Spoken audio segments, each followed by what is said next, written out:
Geneva, and I have the pleasure to be your moderator today.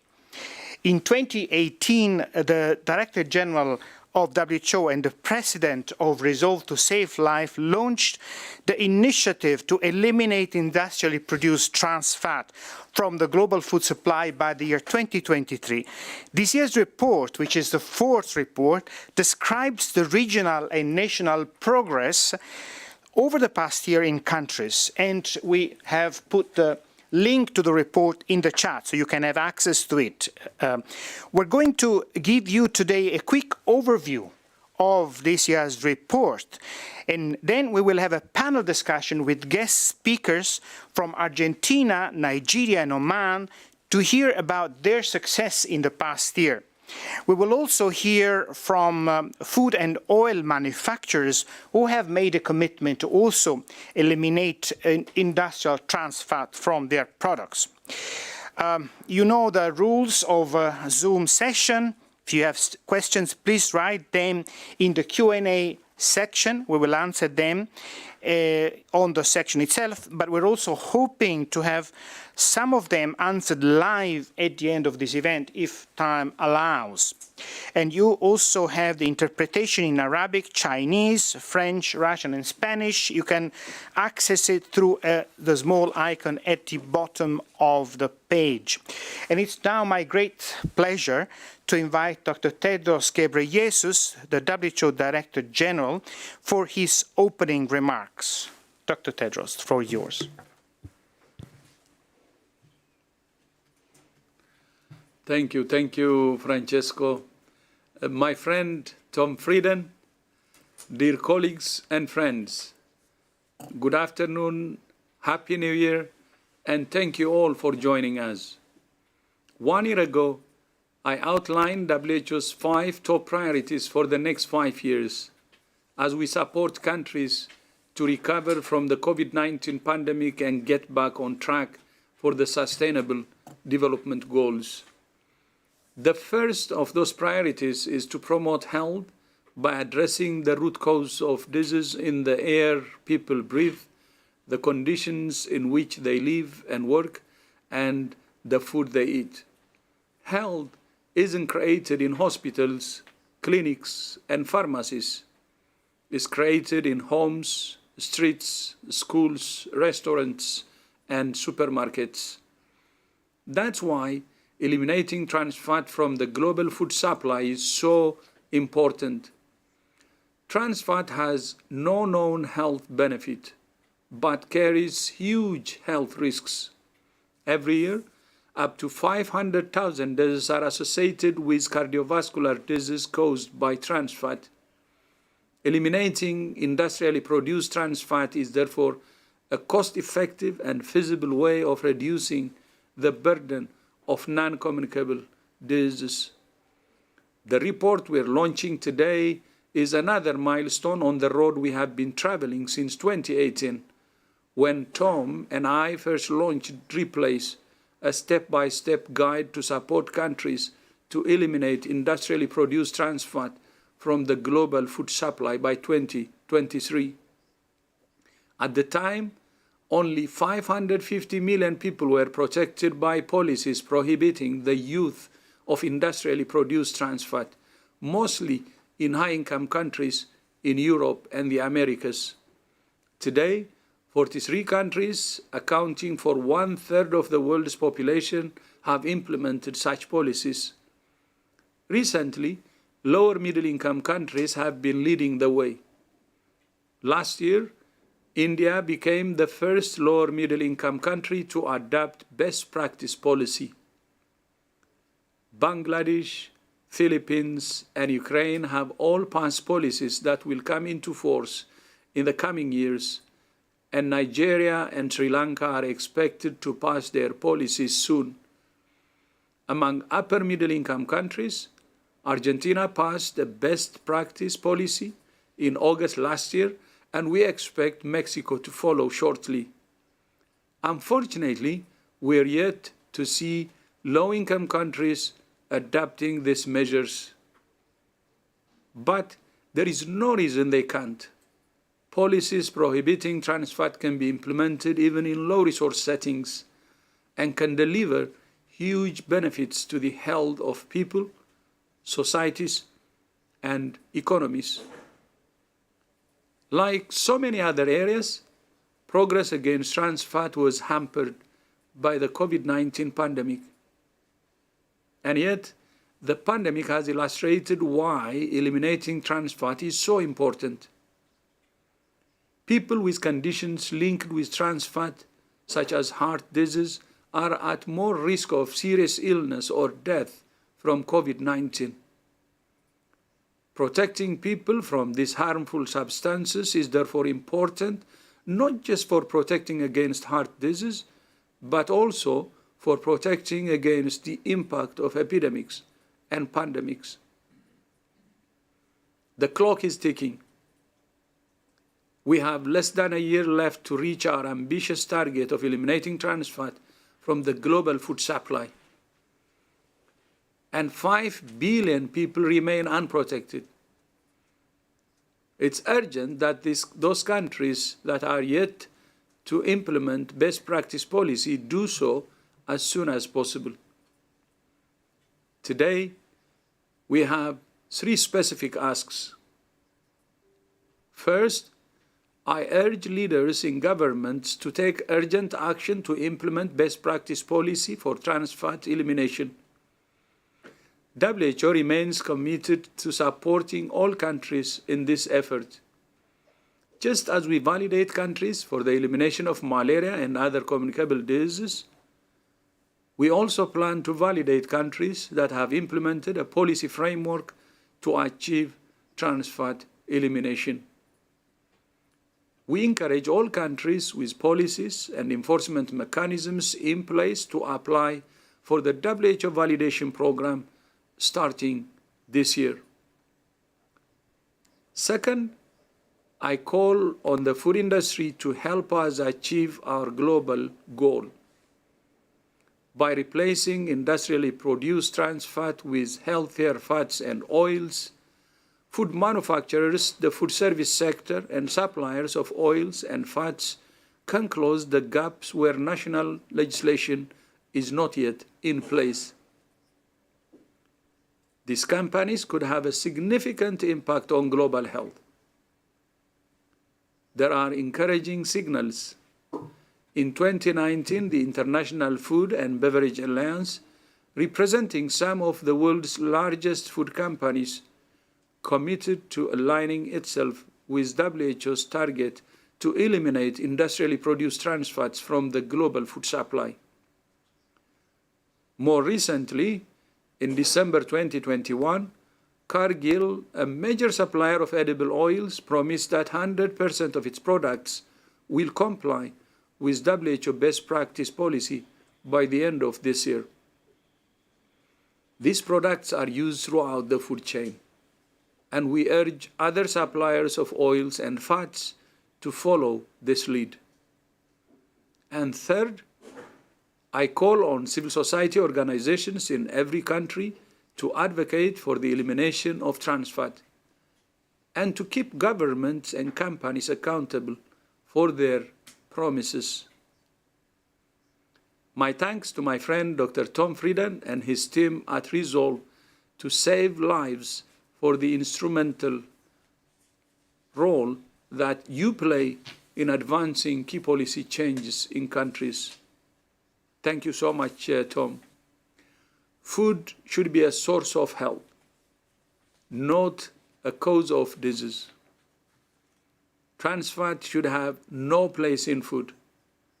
It's time to get rid of it once and for all. I thank you, and Francesco, back to you. Thank you very much, Dr. Tedros, for having set a clear agenda for the next steps to accelerate the achievement of the global goal, and also for having indicated how we all have a role to play in this effort.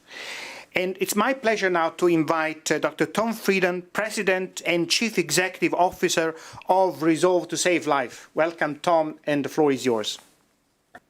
Thank you very much, Francesco, and thank you very much Director General, for your excellent comments and for your partnership and your leadership in this, and for calling on civil society to be involved as well. As we all know, the non-communicable diseases are the world's leading cause of death. And for decades, there have been meetings, resolutions, calls to actions, policy documents, and more to address the world's #1 cause of death and of premature death, which is heart attack. But there's been far too little action. Let's remember the basics about artificial trans fat. It's a toxic chemical that's been added to our food without our knowledge or our consent. It increases the risk of heart attack. It's made by bubbling hydrogen chemical through any liquid oil, and it makes the resulting compound solid at room temperature, but unfortunately also solid in our coronary arteries. And therefore, it was causing up to 500,000 deaths per year. The world can prevent more than 17 million deaths over 25 years and twice as many heart attacks by making the world trans fat free. And trans fat elimination is economically, politically, and technically feasible. It saves lives at virtually no cost to governments or consumers. It's in no way needed, and no one will miss it when it's gone. Only your heart will know the difference. There are some controversial issues in nutrition. Trans fat is not one of them. Trans fat is the nutritional equivalent of cigarettes. It has no health value, and it should be gone from our nutritional landscape.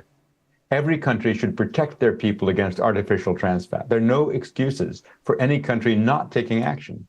If trans fat is present, it needs to be banned. If it's not present, it needs to be banned before there is dumping of trans fat in the area. And if it's not known whether trans fat is present, it needs to be banned. It's not a time for more studies, it's a time for more actions.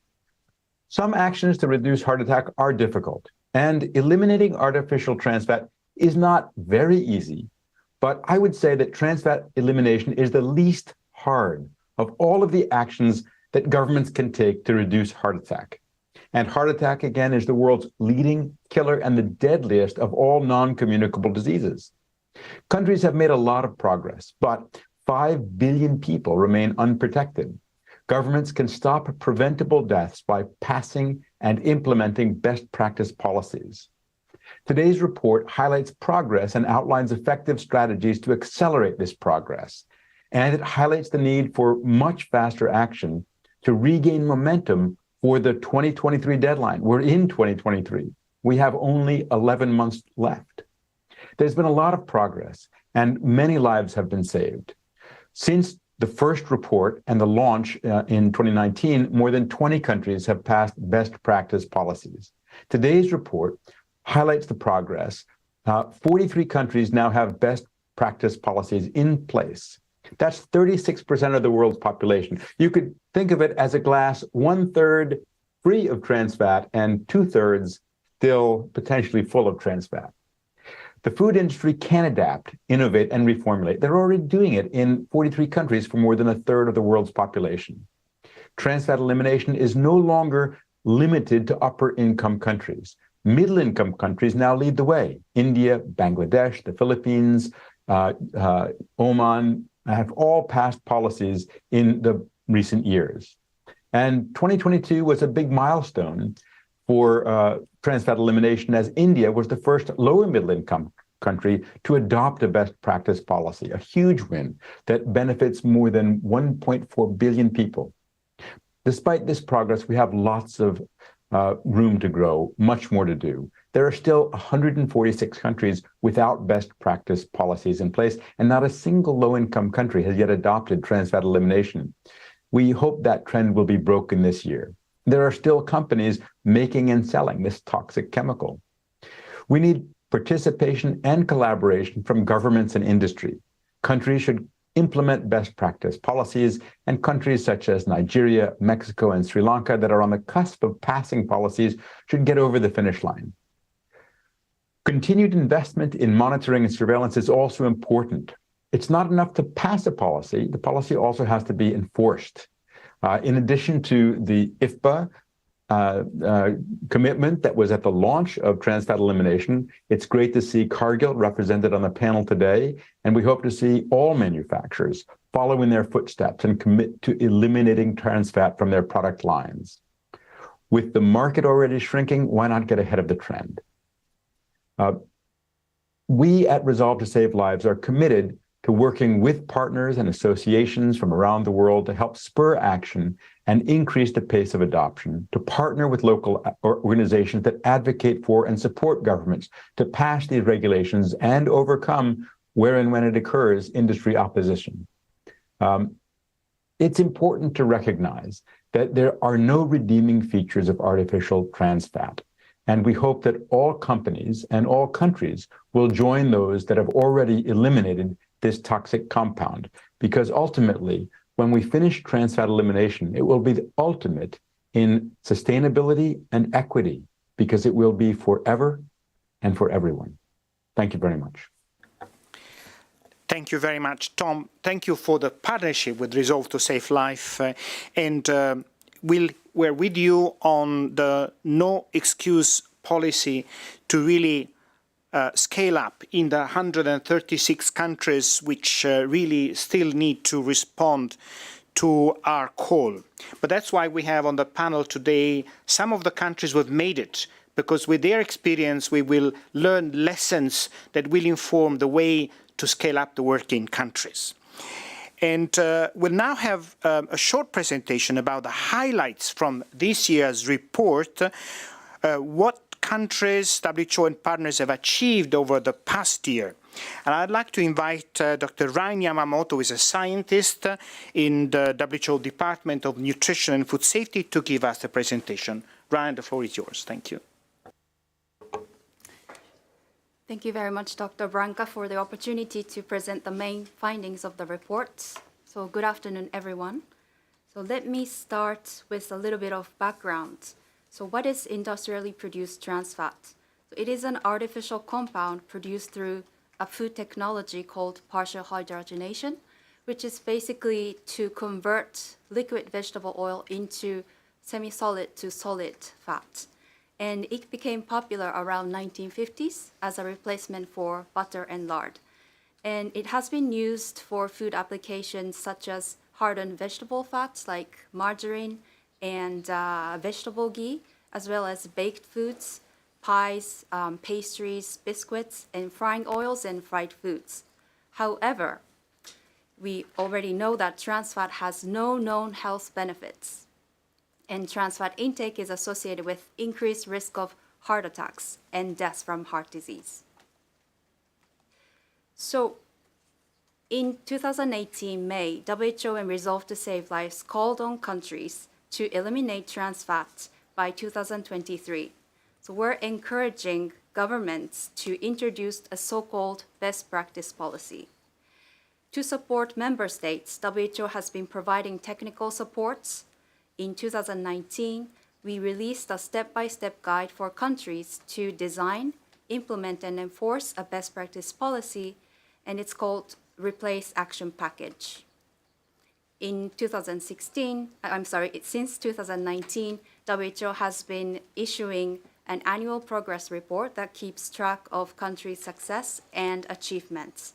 And this year's report is the fourth one in the series.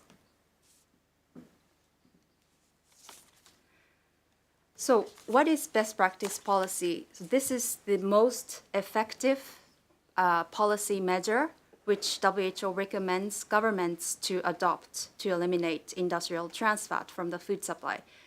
And there are two policy alternatives. One is mandatory national limit of 2 grams of industrially produced trans fat per 100 grams of total fat in all foods. And the second option is the PHO ban, which is a national ban on the production or use of partially hydrogenated oils, which is the major source of industrially produced trans fat in all foods.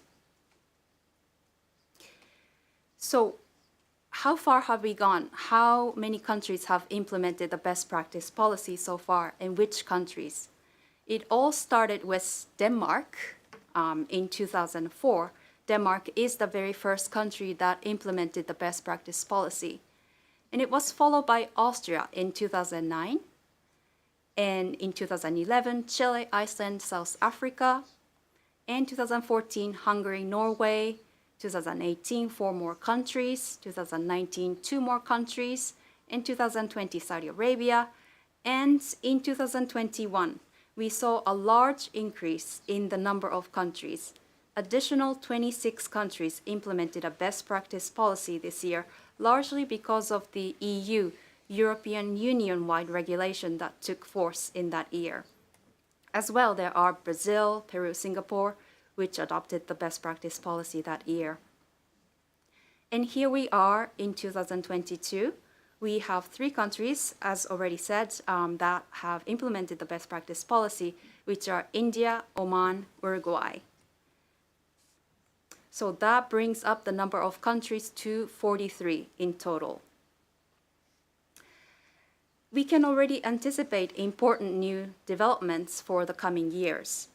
So we have 5 additional countries that have already adopted a best practice policy, which are shown with the green stripes on the map.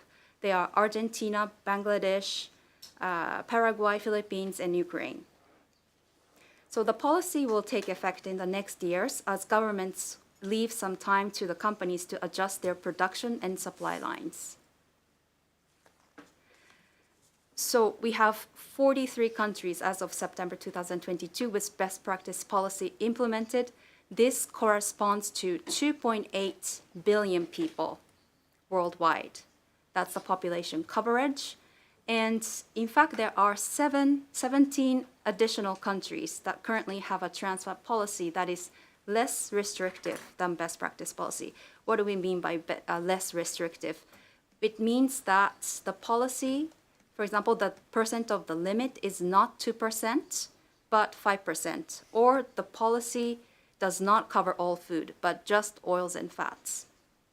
So in total, combining these additional 17 countries, there are 60 countries with some form of mandatory limits for TFA elimination.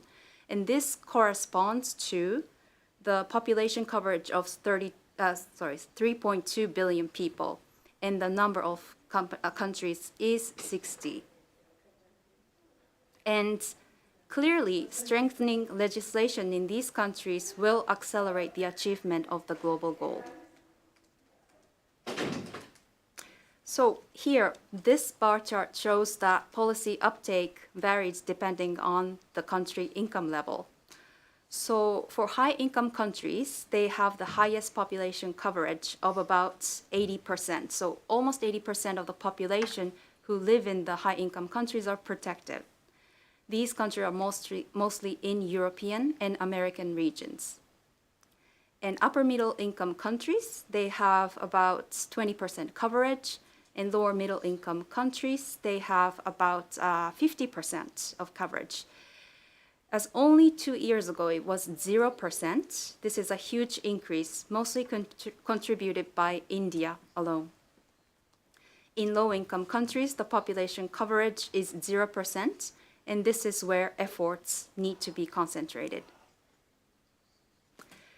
So, what are WHO's initiatives to achieve the global elimination? First, WHO will continue to provide capacity building support to countries.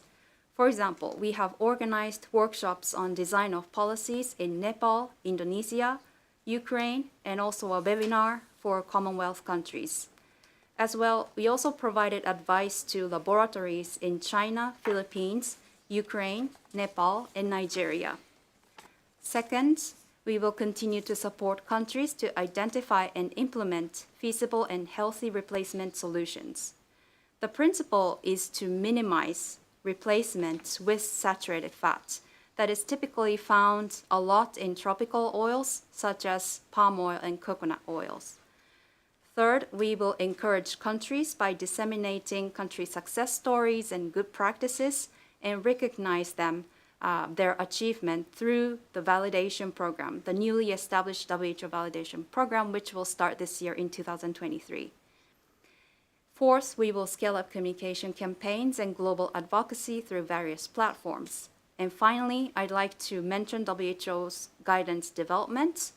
Right now, we're working to develop a simpler laboratory protocol that will support lab capacity building of countries with limited resources so that they can conduct trans fat lab assessments.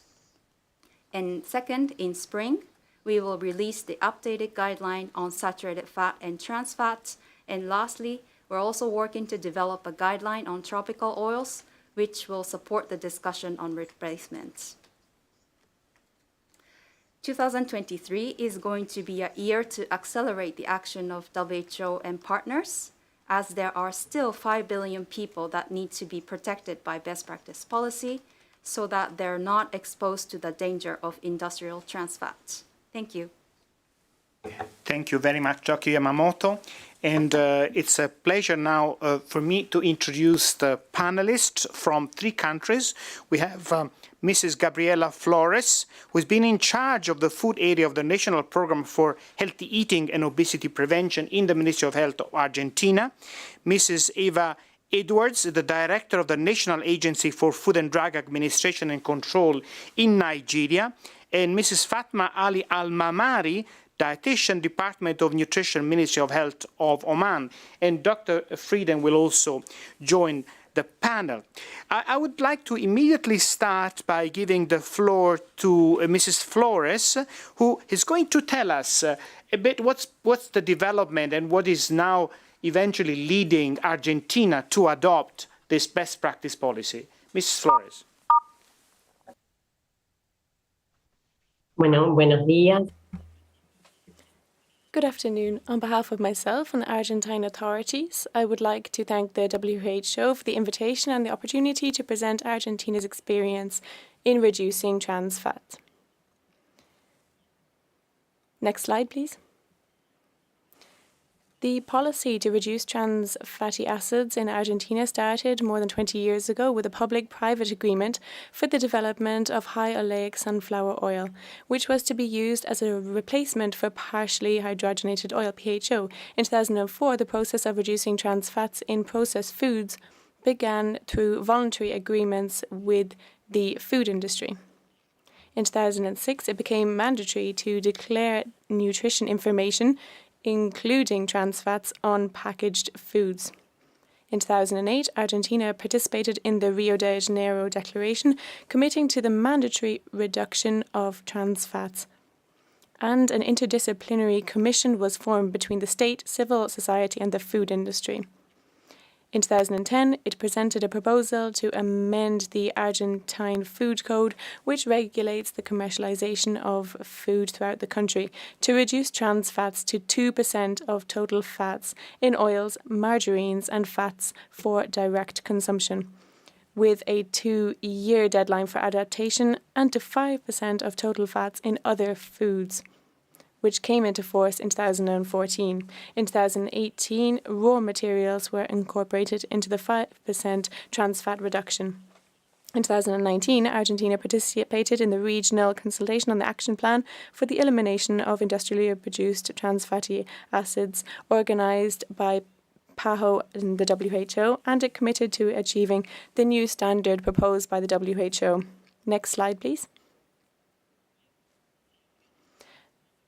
Then a new working group was established between the National Directorate for a Comprehensive Approach to Non-Communicable Diseases and the National Food Institute, which in 2022 presented a new proposal to amend the Argentine Food Code to reduce trans fatty acids to 2% of total fats in all foods within 2 years, in raw materials within 3 years, and prohibits the use of PHOs within 4 years. This proposal was approved by the National Food Commission in August last year and is currently in the administrative process awaiting publication in the National Gazette. Thank you very much. Muchas gracias. Thank you, Dr. Flores, and congratulations. It was a very long process and you received a successful result of Argentine policy. Eva Edwards from Nigeria. Mrs. Edwards, please. Greetings, everyone, and thank you very much for the opportunity to share Nigeria's experience in reduction of trans fatty acids.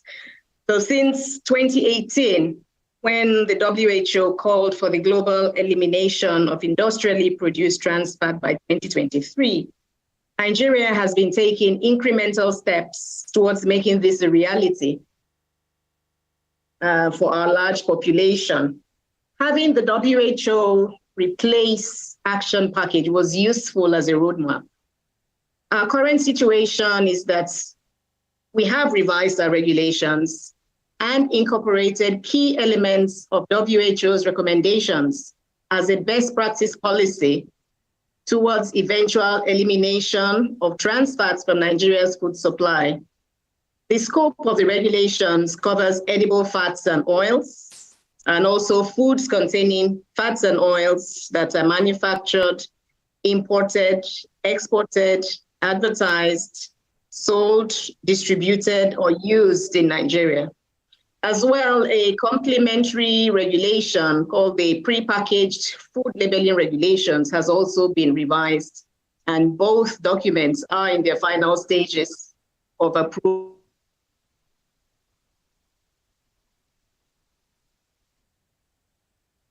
Mrs. Edwards, we've lost you.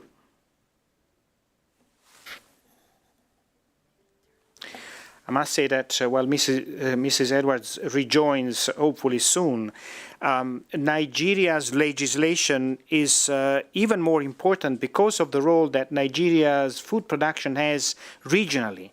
So this is going to have an impact beyond the country itself. I wonder if Ms. Edwards is able to rejoin. While maybe we try to get back Ms. Edwards, we'll go to Mrs. Al-Mamari from Oman. Mrs. Al-Mamari, are you with us?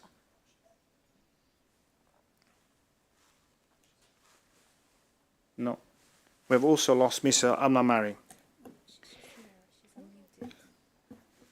Hello. Yes. Mrs. Edwards, you're back. Okay, sorry. I think you lost me at the point I was talking about other related activities. That's right. That were going on simultaneously as we revised our regulations.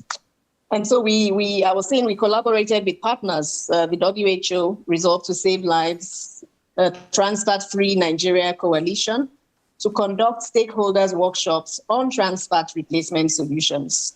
We also had training of journalists across the country in collaboration with partners on the negative health implications of trans fat, so they could begin to write stories and articles around the subject to create public awareness. And also, of course, building some laboratory capacity for detection of trans fats in preparation for monitoring and enforcement of the regulations. And so these, as well as our revised regulations, are successes that have been recorded so far. One key challenge, however, envisaged is the mandatory reformulation of foods to replace trans fat with healthier alternatives. Here, the concern is mainly the small and medium-scale enterprises, which form a large proportion of our food production companies. And they usually lack the technical know-how and capacity to reformulate. Another challenge was around trans fat replacement in Nigeria is the cost implications of the replacement options and the provision of adequate resources for monitoring and enforcement is yet another challenge. In conclusion, our country, Nigeria, has taken the necessary first steps towards protecting the population from the harmful effects of trans fats in the food supply by putting in place these regulatory measures and eagerly awaits the next phase of action, implementation. Thank you very much. Thank you, Ms. Edward, not only for, and again, congratulations for the passing of the legislation, but you have already charted the way on its implementation and the challenges you're having. So that's really very important for our learning lessons. Mrs. Al-Mamari from Oman.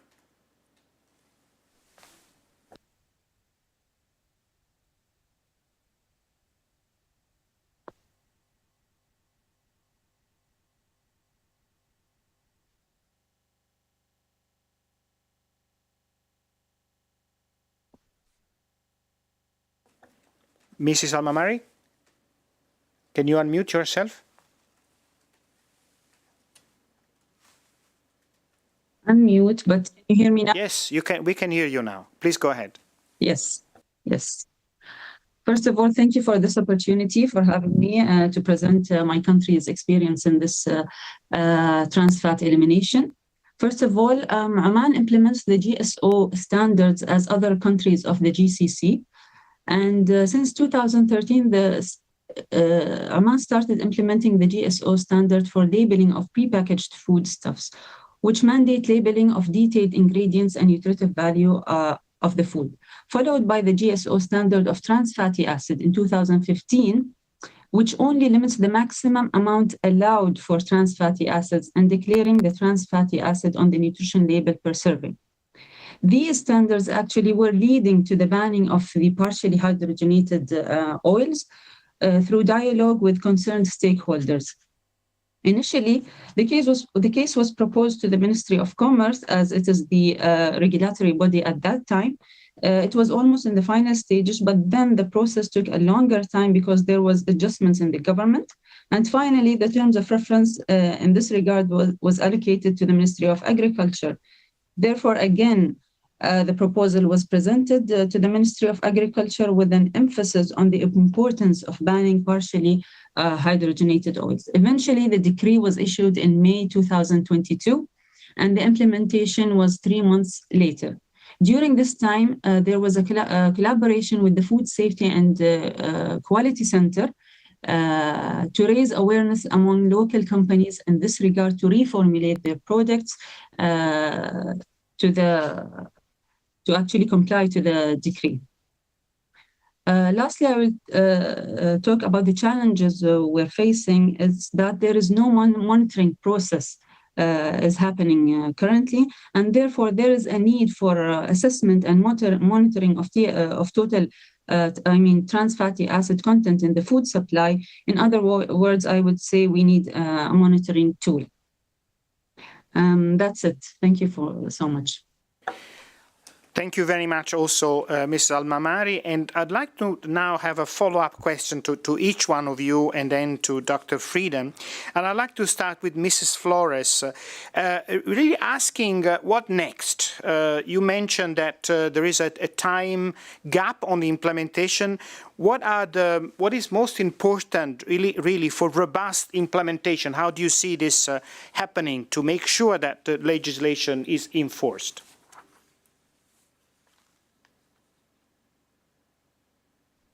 Bueno, nosotros en este momento Currently, we are trying to improve lab capacity in our country based on the availability of key stakeholders.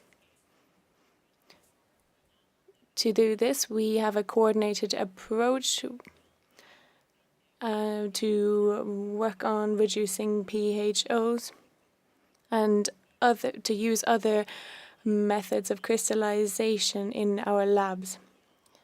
We are looking into those with hearings to also try and establish different mixtures of ingredients.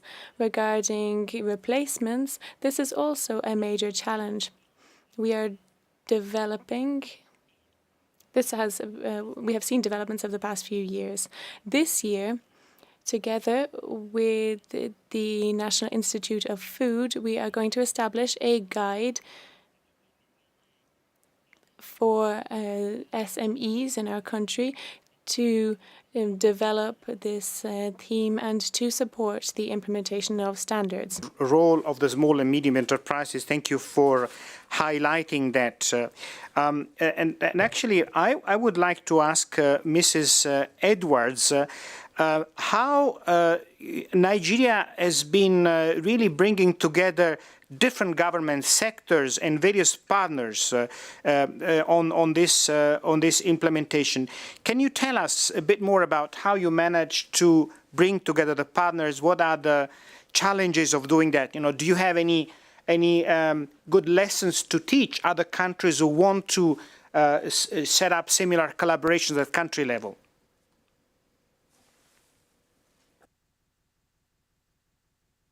Thank you very much for the question.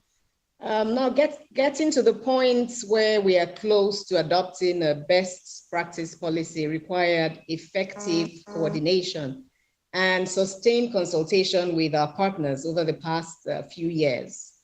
A very highly consultative, transparent process was adopted in revising the regulations. Stakeholders cut across diverse groups, including relevant ministries, departments, and agencies, the food industry, including our micro and small scale enterprises, professional associations in the food and nutrition sector, civil society organizations, academia, local NGOs, and development partners. Now, the consultation with the civil society organizations was a really interesting one, as they came together under an umbrella of collaborating CSOs on the platform of a hashtag. It's a hashtag Trans Fat Free Nigeria campaign on the elimination of trans fat. We received valuable inputs to the draft regulations, and our partnership has remained strong with the common focus of moving towards trans fat elimination in our food supply. Engagements have usually been through meetings, jointly organized seminars, workshops, webinars, and training programs. We realized early on the importance of building strong partnerships and bringing the stakeholders, multi-stakeholders on board to participate in the process. And this has worked really well. Thank you. Thank you. That's really a good story to say, and I hope you'll be able to document it. Actually, we would like to really inform through our communication channels about this very interesting experience.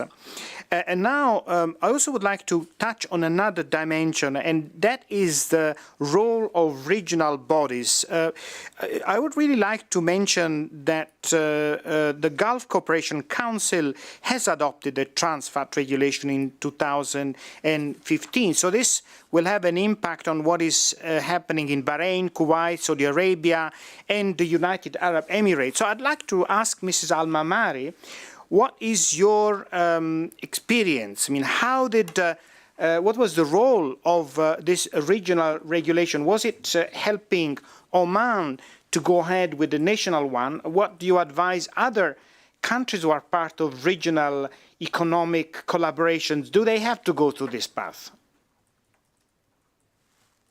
Mr. Al-Mamari, over to you.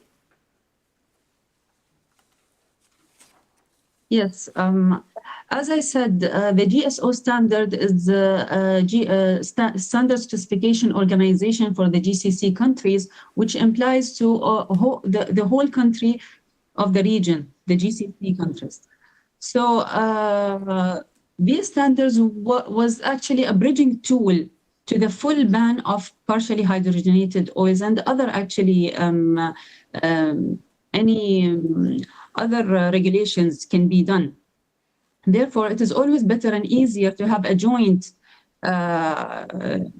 region, law, and decision, because the market in the region is almost a single market, and it would be easier for companies to enter the market as a single product or one product in the whole region.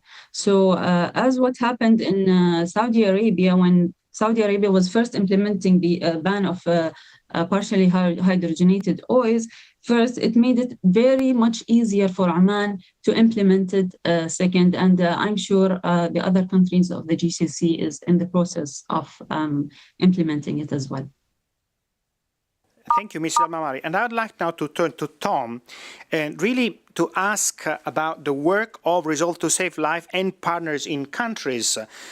We work not just with you, but also with the Global Health Advocacy Incubator, and this collaboration has been so important. So can you tell us about that? Thank you. Absolutely, and thank you, Francesca, and congratulations to the panelists for their work, and thanks for their leadership in country, because fundamentally, it's all about what happens in countries. What WHO does, what Resolve to Save Lives does, what other organizations do, these are only in partnership and accompaniment with countries that are moving forward. We've seen countries around the world make commitments to protect their people But sometimes there is confusion about whether those commitments involve specific actions, and sometimes there's opposition from industry or changes in administration that can result in delays. So fundamentally at Resolve to Save Lives, our approach is threefold. One, support the public sector. That means WHO internationally. That means ministries of health and national governments in countries around the world. Two, support civil society. That is, groups that will support and, yes, push governments to do the right thing. Many years ago, when I had my very first public health leadership job, someone gave me good advice, which was, if you want to succeed, you're going to have people outside of the government pushing you to do the things that you know need to be done. Otherwise, they won't be done, and if they're done, they won't be sustained. So it's very important that we have civil society involved, very much as was described from our Nigerian colleague, so that there's an understanding and pressure to get something done, implemented, and sustained. And third, we promote rigorous monitoring of how things are going, so that if we're making progress, we can celebrate. If we're stalled, we can accelerate. And if we're going backwards, we can rethink and move forward. And that's why I think this report is so very important. It's an example of an excellent report. And thank you, Rain Yamamoto, for an excellent presentation and PowerPoint, and the staff at WHO who worked on this report. It's very clear. We're making progress, but not nearly enough. And fundamentally, our role is to work with countries to make progress, achieving the goals that they have set for themselves in reduction in cardiovascular disease. Thank you. Thank you very much, Tom. And since you called to the importance of industry, I really would like now to invite representatives from industry to give us an update about the progress they made in implementing the commitments they have made for trans fat elimination. And we're delighted to have here with us today Mr. Rocco Rinaldi, who is the Secretary General of the International Food and Beverage Alliance, and Mr. David van den Einde, who is the Vice President of Cargill Global Edible Oil Solutions. So, Mr. Rinaldi, over to you. Thank you very much, Francesco, and thanks for the opportunity to be here with you today. In 2019, as Dr. Frieden reminded us of earlier, the CEOs of the member companies of the International Food and Beverage Alliance committed here to you, Dr. Tedros, to align with the WHO's Replace package and the WHO's objective to eliminate industry-produced trans fats by 2023 based on a WHO standard. Today, I'm pleased to be able to share with you that we have now met this target, so that all the products that are put on the market by our companies worldwide meet the WHO standard for products free of industrially produced trans fats. And as part of this commitment, we have since 2019 also sought to promote the phasing out of industrially-produced trans fats in the broader food industry. We partnered with Scaling Up Nutrition Business Network to implement capacity-building sessions in 2 pilot markets where industrially-produced trans fat intake is still a nutritional issue, that is Pakistan and Nigeria. Last year, we also completed and published and then disseminated a technical guide to help SMEs phase out industrially-produced trans fat from bakery and confectionery products, which are 2 of the most relevant categories in this space. We are grateful for WHO's leadership and the leadership of Resolve to Save Lives. And while today we celebrate our own achievement, we also remain committed to supporting policies and initiatives that aim to complete the global phase-out of industrially-produced trans fats from the food supply by the end of this year, which, as we heard, remains a significant challenge. Thank you very much. Thank you, Mr. Rinaldi, for the good news. And I'm also thankful for the availability of the companies that are part of the IFBA to actually share the information with WHO. We will produce a report on the implementation of the commitment, an independent report to further inform the public about this achievement. So thank you very much. And I'd like to now go to Mr. van den Einde, please.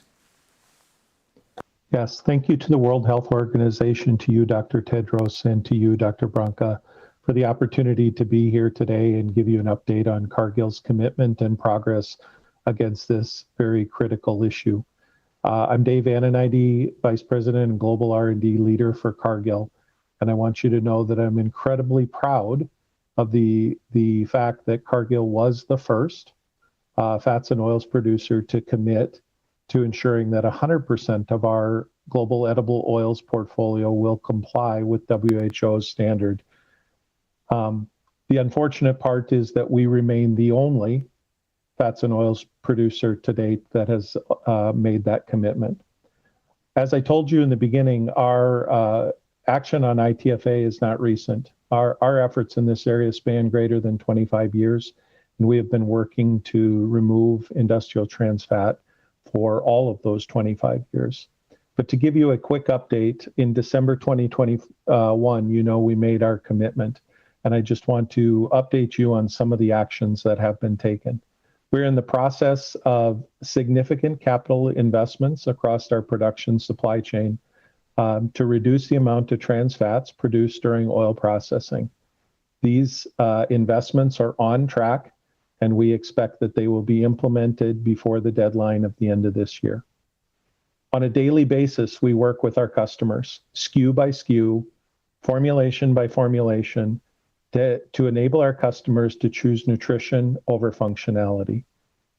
That is an ongoing daily commitment where hundreds of scientists around the globe work arm in arm with our customers to achieve that. An example of that is our business in China, who has voluntarily stopped using PHO in products ahead of the 2023 deadline, has recently interacted with a key Cargill customer to make a low trans fat, non-dairy creamer. And it's wonderful to be able to say that we have now replaced 220 million cups of milk tea, ITFA, each year.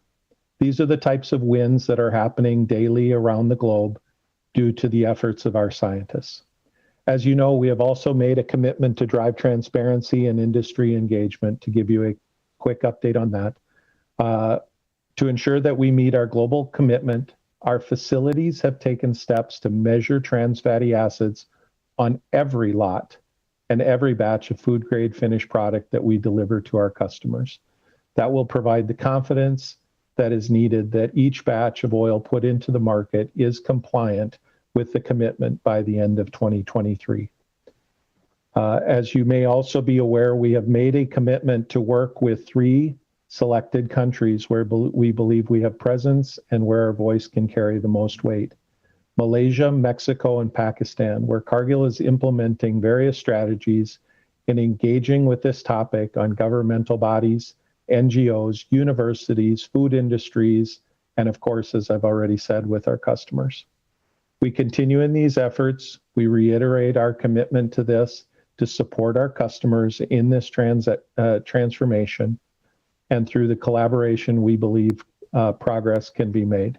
We thank WHO for its leadership on this issue and for allowing Cargill to be here today and to present on the progress that we have made both at the company level and at the national level in the countries within which we operate. Thank you. Thank you very much, Mr. van den Einde, and thank you for the achievement and for telling us about the progress. Also, I believe that these concrete steps in countries like Malaysia, Mexico, and Pakistan, who still do not have best practice policy, could also facilitate the establishment of those policies from the government. And I'd like now to give the floor to Dr. Maria Nera, who is the Assistant Director General of the Healthier Population Team, from some closing remarks. Thank you. Thank you, Francesco, and hello, everyone. Let me start, Francesco, for thanking you and congratulating you and your team for the incredible achievements. And of course, Tom Frieden, apart from the great pleasure to see you again, congratulations as well. Our Director General said at the beginning, his first priority now will be protecting health and making sure that we address the root causes of diseases. And health is not just at the hospital. Not every day in public health we have the privilege of have interventions that can have an incredible impact, can be put in place, and for which you have all the collaboration which is needed. It seems to me that this is one of those privileges. You have the scientific evidence telling us that there are no health benefits by using the trans fat. There is scientific evidence telling us as well that there is a major increase of heart diseases. There is evidence telling us that the population is not aware of the fact that this is affecting their health and therefore they are not maybe creating that influence on the policymakers that will be needed. There is no controversy, which is again a privilege in public health when you have an initiative that is not generating controversy. We have is feasible, is implementable. We heard it from the different countries that were presented. We heard it that is from the legislation point of view. You can raise awareness as well. You can have a replacement of this type of trans fat. So there are no excuses. If in addition to that, you have the private sector ready to contribute, understanding how they can scale up that, and by doing so, contributing to the public health, it seems to me that now the question is what next, and what are we waiting for, and why we don't scale up, and we make sure that by the end of this year we are as ambitious as this problem that can be solved it will require from us. Thank you very much. Thank you very much, Maria. Thank you very much, all. Director General, thank you for staying with us until the last minute. Tom, Eva, colleagues from the countries, colleagues from industry, and to the next time, this is going to be an important year for all of us. Thank you. Thank you. Thank you.